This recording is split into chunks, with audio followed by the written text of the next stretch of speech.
അങ്ങനെയാണെങ്കിൽ ഈ മാനസാന്തരം എന്ന് പറയുന്നത് വളരെ അടിസ്ഥാനപരമായ കാര്യമാണ്. ഞാൻ നിങ്ങളോട് ചോദിക്കാം, നിങ്ങൾ മാനസാന്തരപ്പെട്ടു? ചോദിക്കാൻ ചിലപ്പോൾ അസ്ഥാനത്തായിട്ട് തോന്നും. ഞാൻ മനസ്സിലാക്കിയത് പറയും, പലരും മാനസാന്തരപ്പെട്ടവരല്ല. ഇപ്പൊ ഈ ഒരു സദസ്സിൽ തന്നെ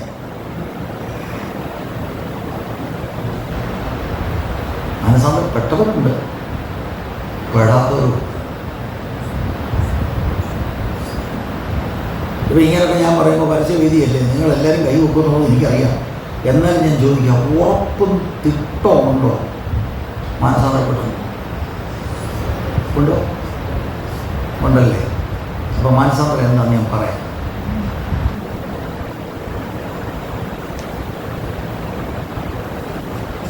ഈ മാനസാന്തരം എന്ന് പറയുന്നത് നമ്മുടെ ഹൃദയത്തെ രക്ഷയുടെ ദിശയിലേക്ക് ചലിപ്പിക്കുന്ന ആത്മീയ പ്രവർത്തനമാണ്. യഥാർത്ഥ മാനസാന്തരത്തിൽ 4 ഘടകങ്ങൾ ഉണ്ടാകണം. ശ്രദ്ധിച്ച് കേൾക്കണം, എന്നിട്ട് ഞാൻ ഓൾട്ടർ കോൾ തരാൻ പോവാം. അയ്യോ എന്തുകൊണ്ട് വന്നിട്ട് ഇനി മാനസാന്തരപ്പെടും? ഞാൻ സ്നാനപ്പെട്ടതാ പാസ്റ്ററേ. അതല്ല ചോദ്യം.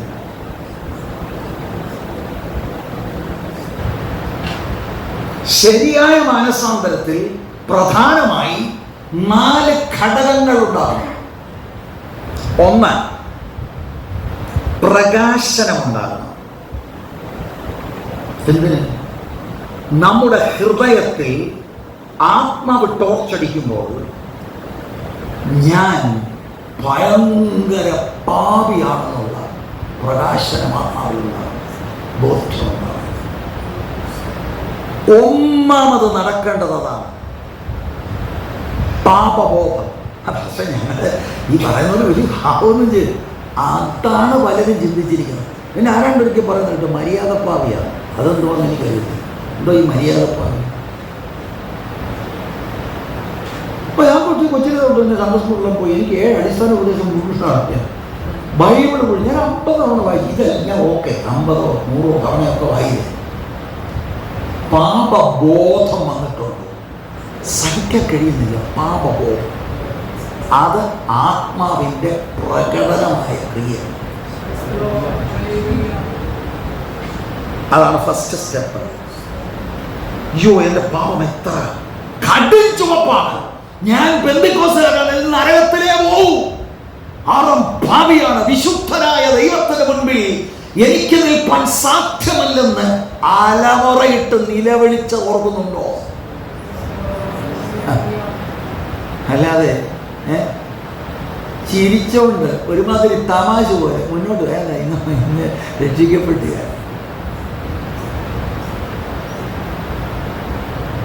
എന്നോടൊരിക്കലും ഒരാൾ പറഞ്ഞത്, ഒരാൾ ഗൾഫിൽ കൊണ്ടുപോയി പുള്ളിയുടെ അവിടെ ജോലി കൊടുക്കാമെന്ന് പറഞ്ഞു. അയാൾ പറഞ്ഞു സ്നാനപ്പെട്ട ജോലി തരണം. പറഞ്ഞു ഞാൻ സ്നാനപ്പെട്ടെന്ന് പറഞ്ഞു. പക്ഷേ എനിക്കെന്തോ ഈ സംഭവം എനിക്കറിയത്തില്ല. പക്ഷേ അയാൾ പറഞ്ഞ ജോലി തരണം, ഞാൻ സ്നാനപ്പെട്ടെന്ന് പറഞ്ഞു. അവനുണ്ട് ബന്ധിക്കൂസി. 2ാമത്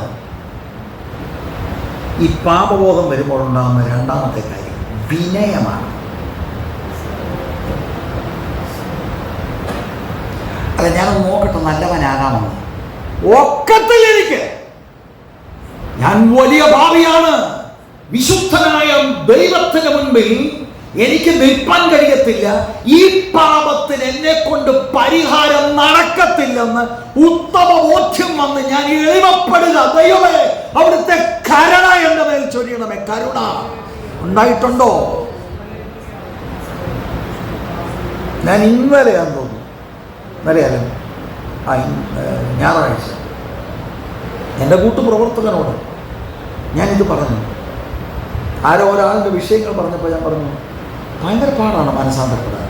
അതെന്താണ്? തിരിഞ്ഞ് കുഞ്ഞിനെ പോലെയാണ്. ഞാൻ സമൂഹത്തിൽ ഏതാണ്ടൊരു സംഭവമാണ്, എനിക്കും 10 കാര്യങ്ങൾ പറയാനറിയാം എന്ന ഭാവമുള്ളവന് ഇടുക്കുവാതിലൂടെ പ്രവേശിക്കാൻ പാടാണ്. ആത്മാവിലെ ദാരിദ്ര്യം ഏറ്റു പറയാൻ പാടാണ്. പ്രിയരെ, മാനസാന്തരപ്പെട്ടിട്ടുണ്ടോ? പാപബോധം വരുമ്പോൾ എൻ്റെ മതത്തിന് രക്ഷപ്പെടുത്താൻ കഴിയത്തില്ല. ഞാൻ ഉൾപ്പെട്ട് നിൽക്കുന്ന വള്ളിക്കാർക്കോ പാർസക്കോ വട്ടക്കാരനോ എന്നെ രക്ഷപ്പെടുത്താൻ കഴിയത്തില്ല. ഞാൻ പോകുന്നത് വിശാലതയുള്ള വഴിയാണ്. ഇതിന്റെ അവസാനം നാശമാണ്. അയ്യോ എന്റെ ദൈവമേ, കരുണ ചെയ്യണമേ. അറിയത്തില്ലേ നമുക്ക് ലൂക്കോസ് 18 സംഭവം? രണ്ടുപേരും പള്ളി വന്നിരിക്കുക പ്രാർത്ഥിക്കാൻ. ഒരു വലിയ കൂടിയ ആത്മീയം പ്രാർത്ഥിക്കുക. ദൈവമേ, അവിടത്തേക്ക് അറിയാമല്ലോ ഞാൻ ഈ ദശാംശം കൊടുക്കുന്നതും പ്രാർത്ഥിക്കുന്നതും പള്ളിയിലെ ശബത്തിൽ വരുന്നതൊക്കെ അങ്ങേക്ക് അറിയാമല്ലോ. പിന്നെ ഞാൻ കണ്ട അവനെ പോലെയോ അല്ല. അതാരാ? മാറി നിൽക്കുക ഒരു ചുങ്കക്കാരൻ. അയാളെന്ത് ചെയ്തു? നെഞ്ചത്തടിച്ചോണ്ട് പറയാ, അതിന് മേളോട്ട് നോക്കാൻ പോലും ഒക്കുന്നില്ല. ഭാവിയായി എന്നോട് കരുണ തോന്നുന്നു. കർത്താവ് പഠിപ്പിച്ചതെന്നാ പറയുമോ? അവൻ നീതീകരിക്കപ്പെട്ടു. ഈ വലിയ ആത്മീയനായി നടിച്ച ഈ വലിയ ഭക്തൻ ഔട്ടാണ്. നീതീകരിക്കപ്പെട്ടത് തകർന്ന ഹൃദയത്തോടെ പാപബോധം വന്ന് തന്നെത്താൻ താഴ്ത്തിയാള്. സഹോദരി, നീ മാനസാന്തരപ്പെട്ടിട്ടുണ്ടോ? ഞാൻ കൈയടിച്ച് അന്യഭാഷ പറയുന്നുണ്ട്. ചോദ്യം അതൊന്നും അല്ല. കുറേ നാൾ മുമ്പ് അന്യഭാഷ പറയുന്ന ഒരാൾ രക്ഷിക്കപ്പെട്ട് ഞങ്ങളുടെ ഇറച്ചി വന്നു. അത് നിങ്ങൾ അതിശയമായിട്ട് തോന്നും. ഒരു മെയിൻ ലൈൻ ചർച്ചിലെ അങ്ങനെ ഒരാളതും അല്ല, പലരെ. അതിലെ ഒരു യുവതി വിദ്യാഭ്യാസമുള്ളത് ആത്മാവിൽ ആരാധിച്ചു എന്ന് നമ്മൾ പറയുന്നത് ഒക്കെ കഴിഞ്ഞിട്ട് സുവിശേഷം കേട്ടു.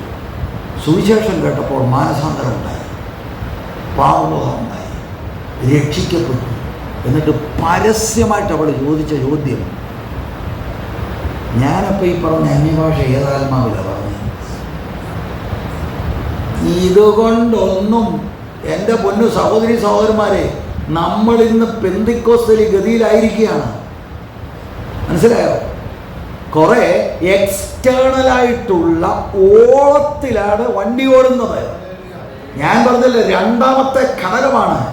അങ്ങനെ വിനയം വരണമെങ്കിൽ മുന്നോട്ടെനിക്കൊരു സ്റ്റെപ്പൊക്കെ എൻ്റെ ഒരു നല്ല പ്രവൃത്തികൾ, ഞാൻ കൺവെൻഷൻ നടത്തിയതോ ദശാംശം കൊടുത്തതോ പള്ളിയിലെ കേമനായതുകൊണ്ടൊന്നും എൻ്റെ പാപം മോചിക്കപ്പെടത്തില്ല. പാപമോഹം വന്ന് വിനയം അതിൻ്റെ വെളിച്ചത്തിൽ ഉണ്ടായിട്ടുണ്ടോ? മാനസാന്തരത്തിൻ്റെ രണ്ടാമത്തെ ഘടകമാണ്. 3,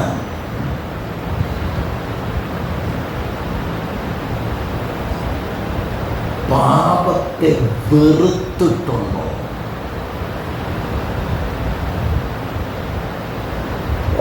പാപിയാണെന്നുള്ള ബോധ്യം, അത് കൊടും പാപി. ഞാൻ ദൈവരാജ്യത്തിനൗട്ടാണ്. കർത്താവ് നിക്കോദിമോസ് പോലുള്ള വലിയ പരമഭക്തനോട് പറഞ്ഞതെന്നറിയാമോ? നീ സ്വർഗത്തിൽ പോകുന്ന ടീമല്ലെന്ന്. നമുക്കതൊന്നും വലുതായിട്ട് തോന്നുന്നില്ല. എന്ന് വെച്ചാൽ ഇന്നത്തെ ബൈബിൾ കോളേജ് ടീച്ചർ ഡോക്ടറോട് പറയുകയാണ്, നീ സ്വർഗത്തിൽ പോകുന്ന ടീമല്ലെന്ന്.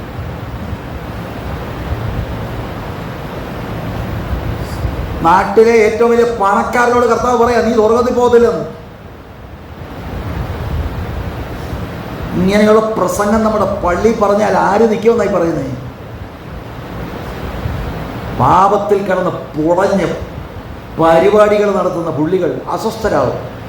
രണ്ടാമത്തെ ആഴ്ചയോടെ ചെയ്താൽ നിങ്ങൾക്ക് ഫോൺ കോൾ വരും, പക്ഷേ 1-2 ദിവസമായിട്ട് അസ്വസ്ഥയാണ്, ഞങ്ങളൊരു ആശ്വാസത്തിന് വേണ്ടിയാണ് വരുന്നത്. പക്ഷേ ഈ പാപം പാപം പാപം എന്ന് പറഞ്ഞ് തന്നെയല്ലേ പിള്ളേരൊക്കെ രാത്രിയിൽ കിടന്ന് ഞെട്ടി ഉണരുകയൊക്കെ ചെയ്യും.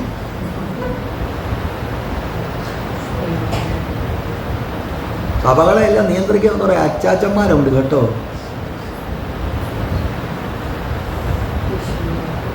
ഞാൻ പറയുന്ന പോലെ വേണം പ്രസംഗിക്കാൻ. അച്ഛനെ കിളത്തിയാൽ മതിയാക്കി. നമ്മുടെ അച്ഛൻ ക്ഷീണിതനാണെങ്കിലും ഒന്ന് വന്നിട്ടുണ്ട്.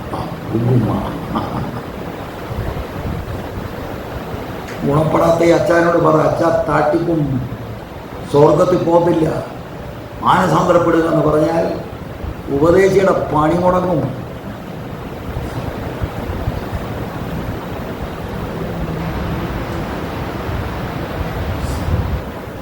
പാപബോധം വന്ന് എൻ്റെ മനോഭാവങ്ങൾ, നികള മനോഭാവങ്ങളെല്ലാം മാറ്റി ദൈവത്തിൻ്റെ കരുണയ്ക്കായി യാചിക്കുന്നതോടൊപ്പം ഞാൻ അകപ്പെട്ടിരിക്കുന്ന പാപത്തെ ഉള്ളുകൊണ്ട് വെറുക്കുക.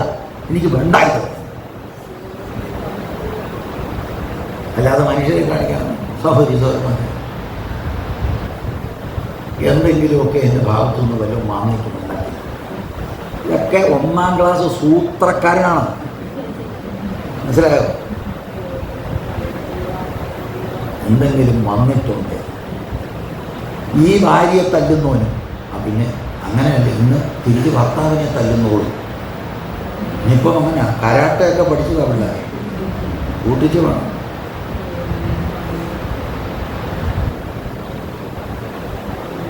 ഇത് വല്ലതും ഗുണപ്പെട്ടതാണ്.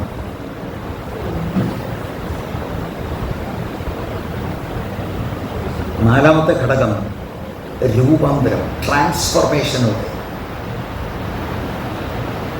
നമ്മൾ വെറുക്കുന്ന ഈ പാപത്തെ നാം സ്നേഹിച്ച് താലോലിച്ച ഈ പാപത്തെ ഉള്ളുകൊണ്ട് വെറുത്ത് എന്നേക്കുമായി വിടാറയോ. അത് ഉള്ളുകൊണ്ട് തന്നെ,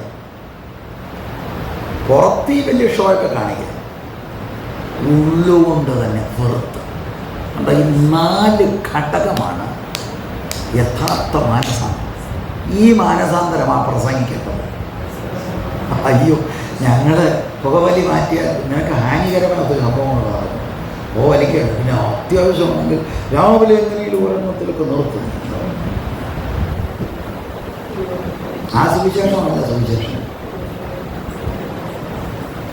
എല്ലാവരും എൻ്റെ കണ്ണിലോട്ട് നോക്കി. ഇനിയും പറയാനുണ്ട് മാനസാന്തരത്തെക്കുറിച്ച്. മാനസാന്തരപ്പെട്ടു, ഇതുപോലൊരു മാനസാന്തരം. ഞാൻ നിങ്ങളെ കളിയാക്കാൻ ചോദിക്കുക, ഇത് നടന്നിട്ടില്ലെങ്കിൽ ഇന്ന് രാത്രി മാനസാന്തരപ്പെടും. ഉപദേശിയാണെങ്കിലും മാനസാന്തരപ്പെടും. മാനസാന്തരപ്പെടാത്ത ഒരെണ്ണത്തിൽ എങ്ങനെ യേശുവുമായിട്ട് ബന്ധപ്പെടാമെന്ന് ഈ പറയുന്നു. ആത്മപ്രവൃത്തിയാലാണ് ഇത് സംഭവിക്കുന്നത്. ഇതാണ് 1-ാമത്തെ പെന്തിക്കോസ്ത് പ്രസംഗത്തിൽ നടന്നത്. വചനം കേട്ടുകൊണ്ടിരുന്നപ്പോൾ പാപബോധം അവരുടെ ഹൃദയത്തിൽ കുത്തുകൊണ്ട്, വചനമല്ലേ, വാളല്ലേ, ഉള്ളിൽ വെട്ടുക. അവർ ചെയ്ത പാപത്തെക്കുറിച്ചാണ് പത്രോസ് എക്സ്പ്ലെയിൻ ചെയ്യുന്നത്. അവരെ അനുദപിക്കുക. നമ്മുടെ കുഞ്ഞുങ്ങളെ ഓർത്ത് കരഞ്ഞോണം.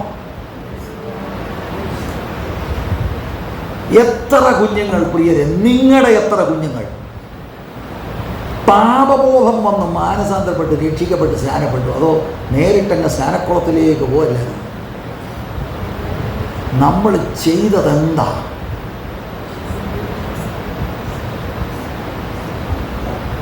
അല്ല, അവനെക്കുറിച്ച് ദൂതുണ്ട്, അവൻ UK പോകണം. ഇതാണ് ദൂത്. പത്രോസിനോട് ചോദിക്കണം ദൂത്. നിങ്ങളാണ് ഏറ്റവും വലിയ പാപം ചെയ്തത്. അതാണ് പത്രോസിൻ്റെ ദൂത്. പൗലോസിൻ്റെ ദൂത് അതാണ്. അല്ലാതെ പൗലോസും പത്രോസും ന്യൂസിലൻഡിൽ വിടുന്ന ദൂതല്ലേ.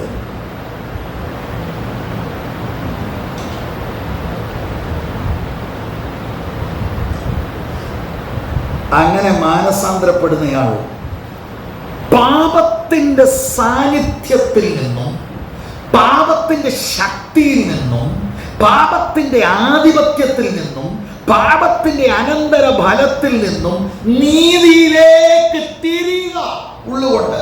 അതാണ് മാനസാന്തരം.